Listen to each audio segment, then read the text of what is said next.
வரஹ்மத்துல்லாஹி வபரகாத்துஹு. அன்பான சகோதர சகோதரிகளே, நம் அன்றாட வாழ்வில் எண்ணிலடங்காத பொருட்களை நாம் பயன்படுத்துவதற்காக இறைவன் நமக்கு அருளியுள்ளான். அவற்றை பயன்படுத்தக்கூடிய நாம் அதன் வரலாறுகளை அறிந்து கொள்ள வேண்டும். இதன் ஒரு பகுதியாக எங்களுடைய சகோதரிகள் தங்களிடம் உள்ள பொருட்கள் பற்றியும் அதன் வரலாறு பற்றியும் உங்கள் முன் எடுத்து கூற வந்துள்ளார்கள். சிறு பிள்ளைகள் கூறும் வரலாறு தானே என்று கடந்து போக வேண்டாம். வரலாற்றை மறந்த சமுதாயம் வீழ்ந்து போகும். எனவே கவனித்து கேட்குமாறு கேட்டுக்கொள்கிறேன். இதோ எங்கள் சகோதரிகள் கூறுவதை கேளுங்கள். முதலாவதாக எங்கள் மாணவி ஜெயினுல் மர்வா, நீரின்றி அமையாது உலகு என்பது மனிதரின் கூற்று. அந்த தண்ணீரின் வரலாறுகள் சில.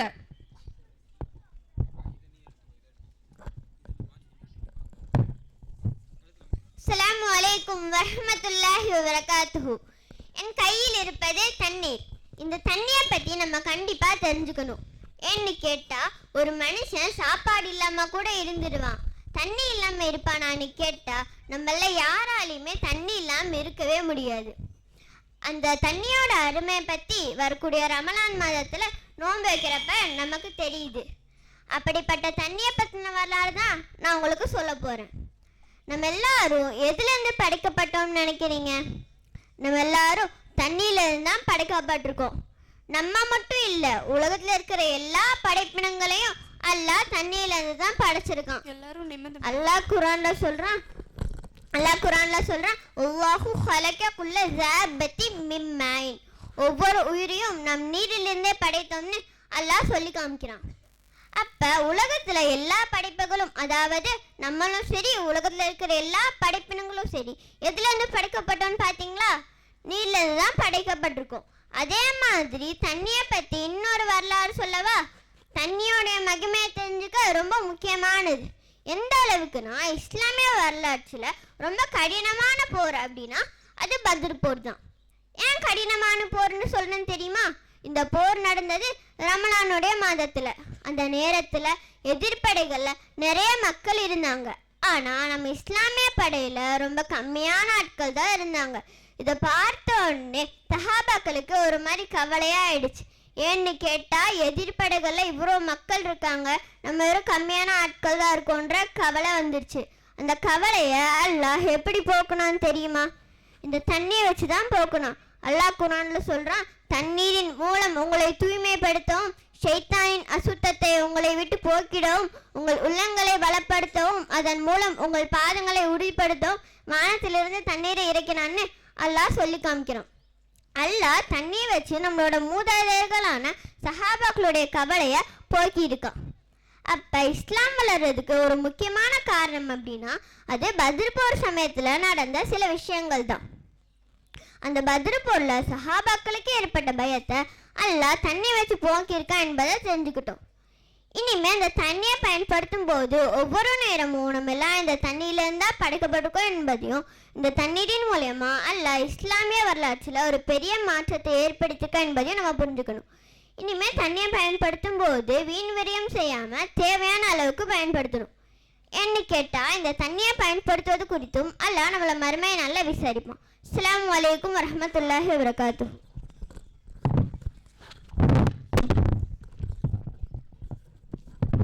இரண்டாவதாக எங்கள் மாணவி அஃபாஃபின்சா, மண்ணை வச்சு நம்மளோட அறிந்து கொள்ள வேண்டிய சட்டமும் நம்முடைய படைப்பின் ஆரம்பம் குறித்தும் உங்களுக்காக சொல்ல போறாங்க. அஸ்ஸலாமு அலைக்கும் வரஹ்மத்துல்லாஹி வபரகாத்துஹு. என்ன மண்ணை கையில் வச்சுட்டுக்குன்னு பார்க்குறீங்களா? அதை வச்சு விளையாட மாட்டேன். மார்க்கோ சட்டம் சொல்ல போகிறேன். நம்மளுக்கு ஒது செய்யவும் தண்ணி கிடைக்கலனா, தண்ணி யூஸ் பண்ண முடியலினாலும் மண்ணை வச்சு தயாமம் பண்ணிக்கலாம். இதுதான் சட்டம். அதே மாதிரி பண்ணை பற்றி இன்னொரு வரலாறு சொல்லட்டுமா? நம்மளுடைய தந்தையான ஆதம் அலைஹி வஸல்லம் அவர்களை அல்லாஹ் பூமியில் எல்லா இடத்திலும் இருந்து மண்ணை எடுத்து தான் படைத்தான்.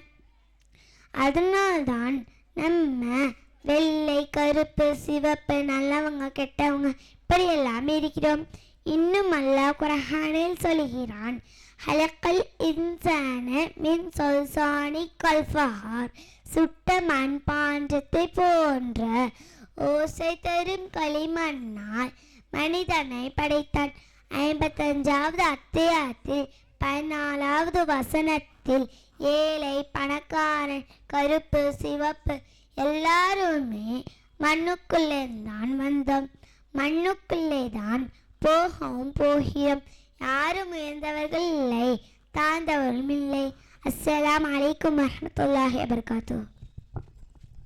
மூன்றாவதாக எங்கள் மாணவி ஐஷா மரியம், கையில் இருக்க கல்லை பார்த்து யாரும் பயப்பட வேண்டாம், அந்த கல்லை வச்சு நம்மளோட இறையச்சத்தை அதிகரிக்கும் வரலாறு சொல்ல போறாங்க.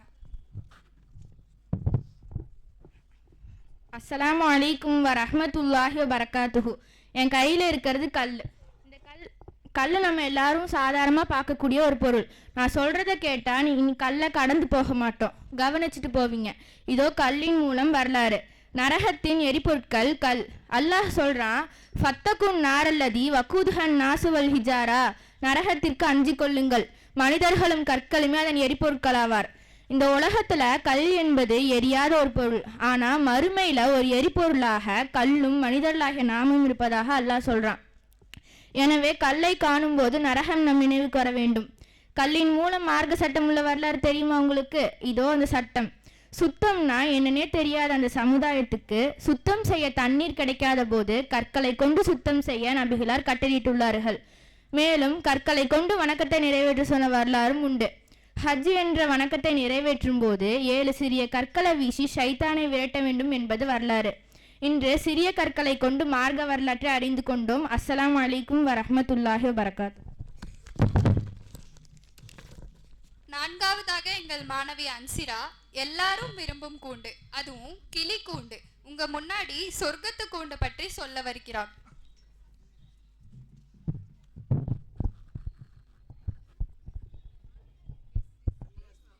சலாம் அலைக்கும் வரஹ்மத்துல்லாஹி வபரகாத்துஹு.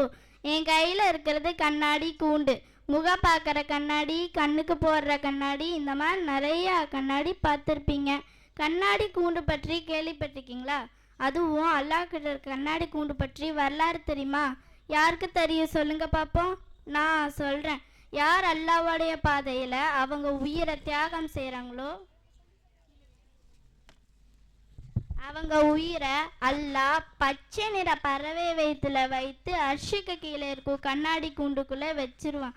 அவங்க சொர்க்கத்தில் ஜாலியாக சுற்றிட்டு சாப்பிட்டு திரும்பவும் வந்து கண்ணாடி கூண்டுக்குள்ளே போயிடுவாங்க. அப்போது இனிமேல் கண்ணாடி கூண்டை பார்த்தா இந்த வரலாறையும் சொன்ன எண்ணையும் ஞாபகம் வச்சுக்கோங்க. அஸ்ஸலாமு அலைக்கும் வரஹ்மத்துல்லாஹி வபரகாத்துஹு. ஐந்தாவதாக எங்கள் மாணவி சஹானா, நபி ஸல்லல்லாஹு அலைஹி வஸல்லம் அவங்களோட உணவு தேவையை பூர்த்தி செஞ்ச பேரிச்சம்பழம். அந்த பேரிச்சம்பழத்தோட மரம் பற்றிய வரலாறுகள் ஏராளமா இருக்கு. சில மட்டும் சொல்ல போறாங்க. அஸ்ஸலாமு அலைக்கும் வரஹ்மத்துல்லாஹி வபரகாத்துஹு. என் கையில் என்ன இருக்குன்னு பார்க்குறீங்களா? பேரிச்ச மரம். இந்த பேரிச்ச மரத்தை பற்றியும் இந்த பேரிச்ச பழத்தை பற்றியும் நம்மள்கிட்டலாம் கேட்டால் நம்மெல்லாம் என்ன சொல்லுவோம்? ரமலான் வந்துட்டா நோன்பு திறக்கும் போது சாப்பிடுவோன்னு சொல்லுவோம். இன்னும் சொல்லணும்னா சத்துக்காக சாப்பிட்றோன்னு சொல்லுவோம். ஆனால் அல்லாஹ் இந்த மரத்தை பற்றி சொல்கிறான். நிறைய நேரங்களில் ரசூல்லா அவங்களுக்கு சாப்பிட எதுவும் கிடைக்காத போது 2-3 மாதம் தொடர்ச்சியாக இந்த பழத்தை தான் சாப்பிட்டு வந்தாங்களாமா. இந்த இஸ்லாமிய வரலாற்றை முக்கியமானது இந்த பேரிச்சம்பழம். ரசூல்லா அவங்க நிறைய இதை பற்றி இந்த பேரிச்சம்பழத்தை பற்றி நிறையவே சொல்லியிருக்காங்க. ஆனால் உங்கள் முன்னாடி நான் சொல்ல போகிறது ஒரு விஷயம். அல்லாஹ்வுடைய வரம்பை மீறிய சமுதாயத்தை அல்லாஹ் எப்படி அழிச்சான் அப்படிங்கிறத பற்றி சூரா அல் ஹாக்கா அத்தியாயத்தில் சொல்லி காட்டுறான். ஷஹரஹ அலிஹிம் சபஅ லயாலி வ ஸமானியத அய்யாமின் ஹுசுமம் ஃபதல் கௌம ஃபீஹா ஸ்வரா கன்னஹும் அஜாஸு நஹ்லி ஹாவியா. அதனை தொடர்ச்சியாக 7 இரவுகளும் 8 பகல்களும் அவர்கள் மீது வீச செய்தனர். அக்கூட்டத்தினர் அடியோடு பிடுங்கப்பட்ட பேரிச்ச மரங்களைப் போல் அங்கு வீழ்ந்து கிடப்பதை நீர் காண்பீர். இந்த சமுதாயத்தை அழிச்சிட்டு அல்லாஹ் சொல்றான், அவங்க எப்படி இருந்தாங்க தெரியுமா? அடியோடு எடுக்கப்பட்ட பேரிச்ச மரம் போல் வீழ்ந்து கிடந்தாங்க. அதே மாதிரி இன்னொரு வரலாறு சொல்லட்டுமா? நபி ஸல்லல்லாஹு அலைஹி வஸல்லம் அவங்க ஜும்மா நாளின் போது ஒரு மரத்துல சாஞ்சு தான் பயான் பேசுவாங்க. அது எந்த மரம்னு பார்த்தீங்கன்னா அது இந்த பேரிச்சம்பரம் மரம் தான். இந்த பேரிச்சம்பழம் மரத்து மேலே நின்று தான் ஒரு நாள் பயான் பேசிட்டு இருந்தாங்க. அப்போது ஒரு அன்சாரிய தோழர் வந்து நபி ஸல்லல்லாஹு அலைஹி வஸல்லம் அவங்களே, நாங்கள் உங்களுக்கு ஒரு உரைமேடை செஞ்சு தரட்டுமான்னு கேட்டாங்க. அதுக்கு நபி ஸல்லல்லாஹு அலைஹி வஸல்லம் அவங்க வந்து நீங்கள் விரும்பினா செஞ்சு கொடுங்க அப்படின்னு சொல்கிறாங்க. அதே மாதிரி அவங்க நபி ஸல்லல்லாஹு அலைஹி வஸல்லம் அவங்களுக்கு ஒரு மிம்பரை செஞ்சு தராங்க. அப்போ ரசூல்லா ஒரு நாள் ஜும்மா பயானுக்கு மிம்பருக்கு போகும்போது அதை பார்த்துட்டு இருந்த பேரிச்சம்பரம் மரம், இத்தனை நாள் என்னையே தானே பயன்படுத்திட்டு இருந்தாங்க, இப்போ என்னை பயன்படுத்தலையே நினச்சி அதை அழுதுச்சு. அதை பார்த்துட்டு இருந்த ரசூல்லா அதுக்கு தடவி கொடுத்து சமாதானப்படுத்தினாங்க. பாருங்களேன், ரசூல்லா பயன்படுத்த மாட்டாங்கன்னு சொல்லி அழுத பேரிச்சம்பழம் மரம். அதே மாதிரி இன்னொன்று சொல்லட்டுமா, நபி ஸல்லல்லாஹு அலைஹி வஸல்லம் உங்களை நரகத்திலேருந்து காப்பாற்றிக்கிறதுக்கு இந்த பேரிச்சம்பழத்தோட ஒரு பாதி துண்ட தர்மம் செஞ்சால் கூட நீங்கள் நரகத்திலேருந்து தப்பிச்சுக்கலாம் அப்படின்னு நபி ஸல்லல்லாஹு அலைஹி வஸல்லம் சொன்னாங்க. அஸ்ஸலாமு அலைக்கும் வரஹ்மத்துல்லாஹி வபரகாத்துஹு. இறுதியாக எங்கள் மாணவி ஃபர்ஹானா, ஆடை இல்லாத மனிதன் அரை மனிதன் என்பது உலக மொழி. அந்த ஆடைக்கு இஸ்லாமிய வரலாற்றுல இடம் உண்டு. அதுவும் நம்மள பண்பாடா வைக்கும் வரலாறு. அஸ்ஸலாமு அலைக்கும் வரஹ்மத்துல்லாஹி வபரகாத்துஹு. என் கையில் இருக்கிறது ஒரு அழகான கலர் ட்ரெஸ். நாம் எந்த சமுதாயத்தில் வாழ்ந்துட்டுருக்கோம்? நாம் அறிவியல் வளர்ச்சி நல்லா முன்னேறும் நாகரிகமான சமுதாயத்தில் வாழ்ந்துட்டுருக்கோம். அங்கே நம்ம விதவிதமான அழகான ஆடையை அணிகிறோம். ஆனால் ஒரு காலத்தில் கஃன் துணிக்கு கூட முழுமையான ஆடை இல்லாத சூழ்நிலையில் நம்ம இஸ்லாமிய சமூகம் வாழ்ந்ததை பற்றி தான் நான் இப்போ உங்களுக்கு சொல்ல போகிறேன். இஸ்லாமிய வரலாற்றில் நிறைய போர்கள் நடந்திருக்கு. அதில் முக்கியமான போர்களில் ஒன்று தான் வந்து உஹது போர். இந்த போரில் நிறைய நபித்தோழர்கள் வந்து கொலை செய்யப்பட்டாங்க. அந்த சமயத்தில் அவங்கள தனித்தனியாக கஃனிடுவதற்கு போதுமான ஆடை ஏதும் இல்லை. அப்போ அல்லாஹோட தூதர் ஸல்லல்லாஹு அலைஹி வஸல்லம் அவங்க வந்து 2 சகாபாக்களை ஒரே துணியால் கஃனிட்டாங்க. அப்படிப்பட்ட சூழ்நிலையில் அந்த போர்க்களம் இருந்துச்சு. அவங்கள குர்ஆனை அதிகம் மரணம் செஞ்சவங்க உட்குழியிலையும் இன்னொருவங்களை மேலேயும் வச்சு அடக்கம் பண்ணாங்க. அதே போல முஸாப் இப்னு உமைர் ரலியல்லாஹு அன்ஹு வந்து இஸ்லாத்தை ஏற்றுக்கொள்வதற்கு முன்னாடி பெரிய செல்வந்தராக இருந்தாங்க. அவங்க அல்லாஹ்வை ஏற்றுக்கொண்ட ஒரே காரணத்துக்காக அவரை கொலை செஞ்சாங்க. அந்த சமயத்தில் அவரை கஃனிடுவதற்கு போதுமான ஆடை எதுவும் இல்லை. எப்படின்னா, அவங்களோட உடலை மூடினா கால்கள் வெளியே தெரிஞ்சு, கால்களை மூடினா உடல் வெளியே தெரிஞ்சு. அப்போ நப்சுல்லாஹ் அவங்க வந்து இசுகீர் அப்படின்ற புல்லை போட்டு தெரிஞ்ச பாகங்கள் எல்லாம் மறைக்க சொன்னாங்க. இறப்பு வந்து அல்லாஹ் முன் அனைவருக்கும் சமம் அப்படின்ற வாழ்வியல் தத்துவத்தை சொல்லக்கூடிய கஃன் துணி கூட இல்லாம முன்னோர்கள் வாழ்ந்திருக்காங்க. அதனால ஆடையோட சிறிய வரலாற்று அறிந்து கொண்ட நாம பெருமை இல்லாமலும் வீண் விரை செய்யாமலும் ஆடை அணிவோம். அஸ்ஸலாமு அலைக்கும் வரஹ்மத்துல்லாஹி வபரகாத்துஹு.